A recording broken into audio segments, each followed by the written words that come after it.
This is a concrete snowboard, and with it you can make things like this, and this into a reality. And the best part is they don't even cost that much. So join me today and we'll discover the incredible tricks that you can do on these concrete snowboards. From carving through nature to absolutely shredding through cities. This stuff is unreal, and if you've never seen it before, then I really can't wait to show you. Let's go!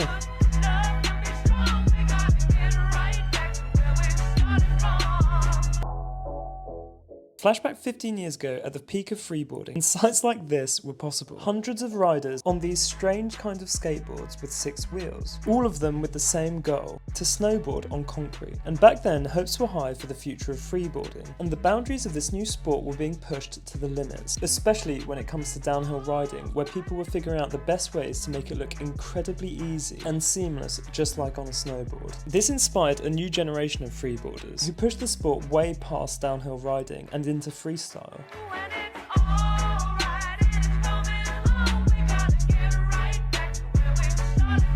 Thanks to Jordi Puig, freeboarding became equally about freestyle as it was for downhill, bringing the sport another step closer to its fundamental goal of snowboarding on concrete. And nowadays, people use freeboards for all kinds of things. Whether you're a massive speedhead, like the guys in Wasatch who are absolutely bombing, one of which apparently going over 50 miles per hour, or like me and you live in a city and want to learn a bit of freestyle and a bit of downhill at the same time, freeboarding in 2023 has a lot of options. But still, I just know I'm gonna get at least one comment from someone being like, "Isn't that just a skateboard with hooks to make it easier?" I mean, can you do anything like this on a skateboard? Or do these incredible overslides like this? In fact, here's my favourite trick that you can only do on a freeboard, and it goes by the name the Scorpion, which you can see young Quentin doing here and older Quentin doing here.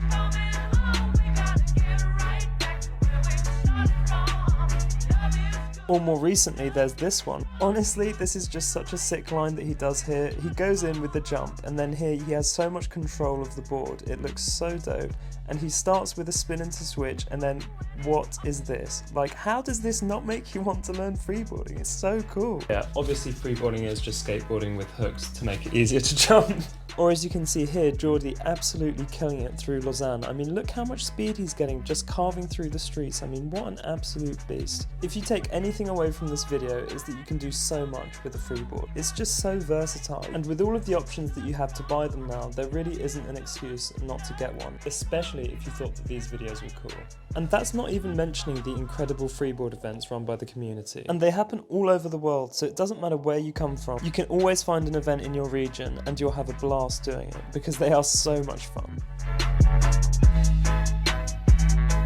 Over all of the freeboarding videos that I've watched, I think that this sums it up the best. Freeboarding really, it's like when you're trying to explain like what the draw is with it, it's a form of expression, I think. I feel like it's more of an art than it is a sport. So I hope that you've enjoyed this video on freeboarding. Whether you're a regular here or this is your first video, thank you very much for watching, and I hope that this has sparked your interest in freeboarding, which is a very underrated sport. If you have any questions, then feel free to reach out in the comments, and if you enjoy freeboarding content, then definitely subscribe to the channel. I'm going to be uploading my year review of freeboarding, and I honestly can't wait to show it to you all, so definitely stay tuned for that if you're interested. Otherwise, thanks again for watching, and I hope you have a good one.